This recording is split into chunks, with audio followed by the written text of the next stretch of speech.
Assalamualaikum warahmatullahi wabarakatuh. Perkenalkan, nama saya Maharan Senal dengan NIM 2203157. Pada mata kuliah Analisis dan Perancangan Sistem Informasi Kesehatan, di sini saya akan menjelaskan diagram konteks dan aliran data pasien, di mana diagram konteks adalah diagram yang menggambarkan hubungan antara entitas internal, masukan, dan keluaran dari suatu sistem.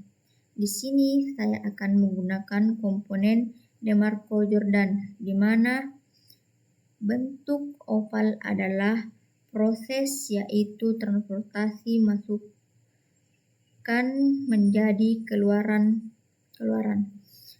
Tanda panah atau aliran data adalah gerakan data atau informasi dari satu bagian ke bagian lainnya. Sedangkan persegi panjang artinya termometer adalah menyediakan data untuk input ke sistem dan output dari sistem.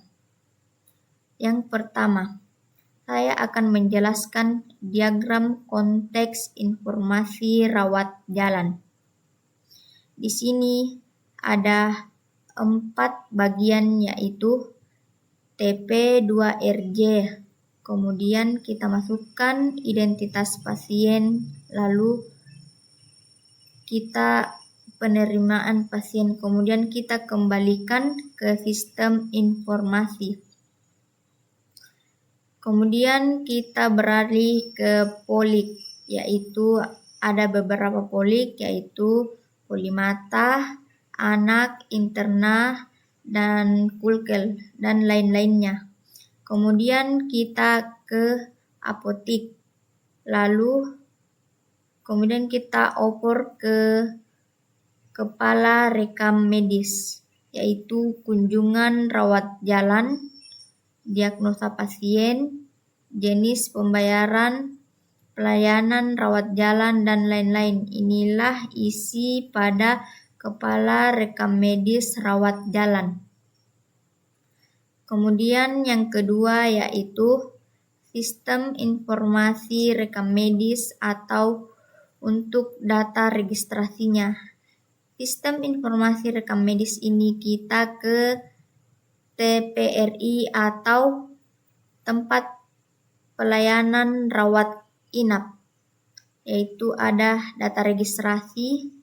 Kemudian sistem informasi rekam medis terbagi menjadi 2 bagian, yaitu bagian rekam medis ada beberapa bagian, yaitu data registrasi, data dokter, data ruangan perawatan, data kamar, data tindakan, data pelayanan rawat inap, dan data kunjungan rawat inap.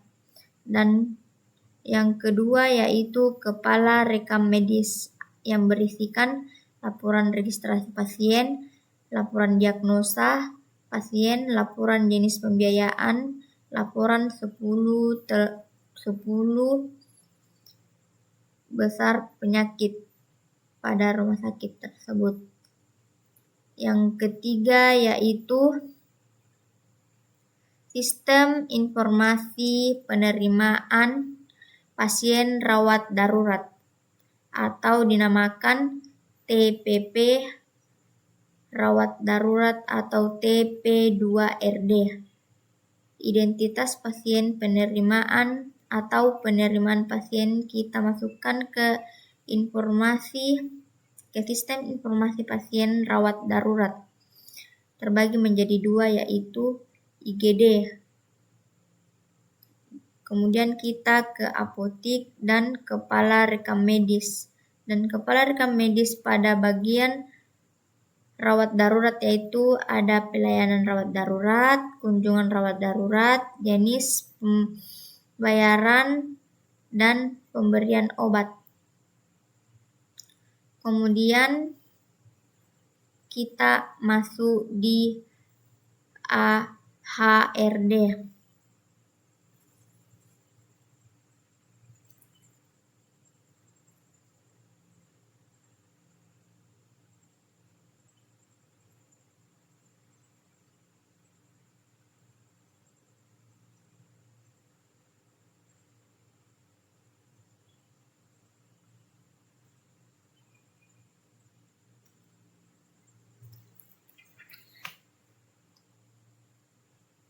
Selanjutnya kita masuk di HRD. Seperti yang kita ketahui, HRD adalah sistem yang ada di rumah sakit atau serangka kebijakan, prosedur, dan praktik yang bertujuan untuk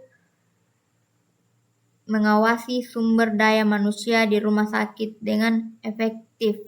Nah, aliran data itu sendiri dari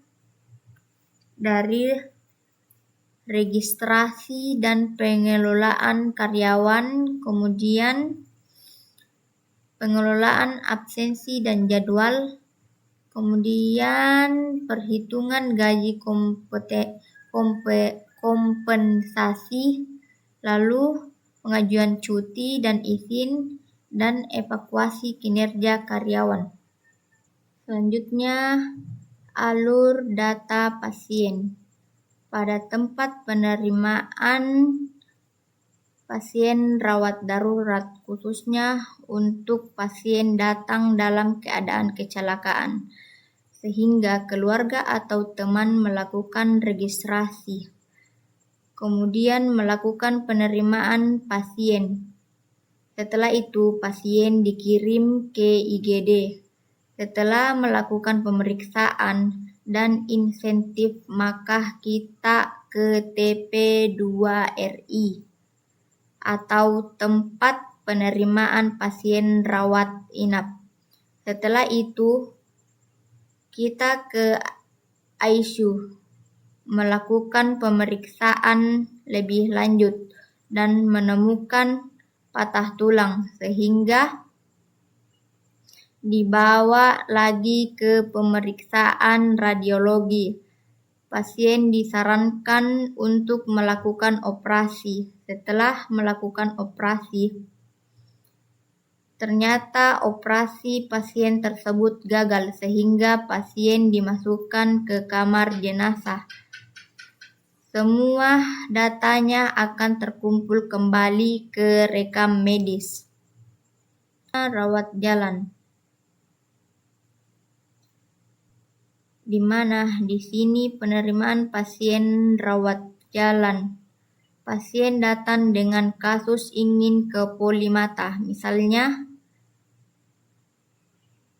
maka pasien tersebut akan mendaftar terlebih dahulu yaitu dimintaki identitas pasien dan melakukan penerimaan pasien. Kemudian dikirim ke Polimata. Setelah melakukan pemeriksaan, maka dilakukanlah proses peresepan obat, kemudian dibawa ke apotik.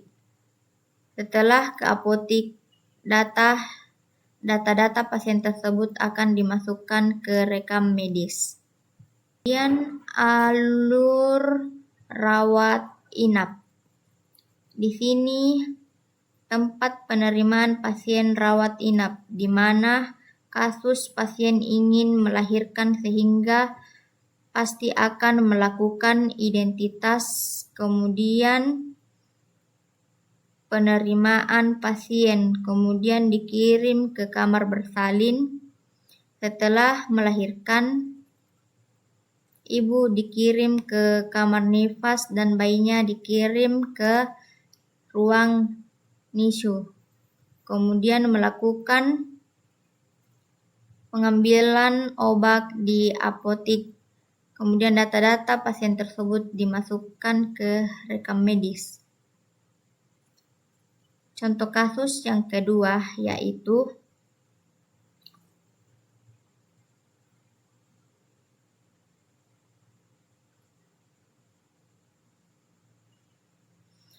pada tempat penerimaan pasien rawat inap itu khususnya anak datang dalam keadaan diare. Kemudian pasien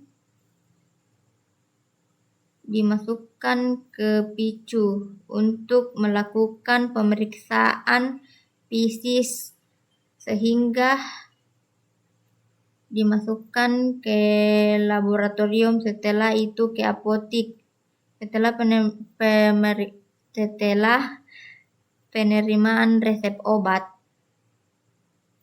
datanya akan tetap dikembalikan ke rekam medis.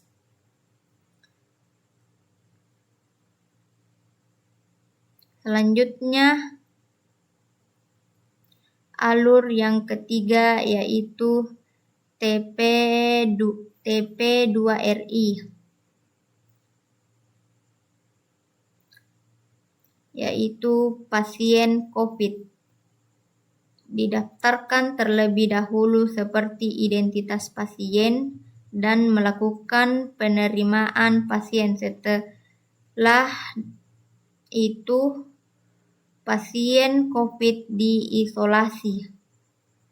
Karena seperti yang kita ketahui, COVID adalah penyakit yang menular. Kemudian dilakukan hemodialisasi atau pencucian darah. Kemudian kita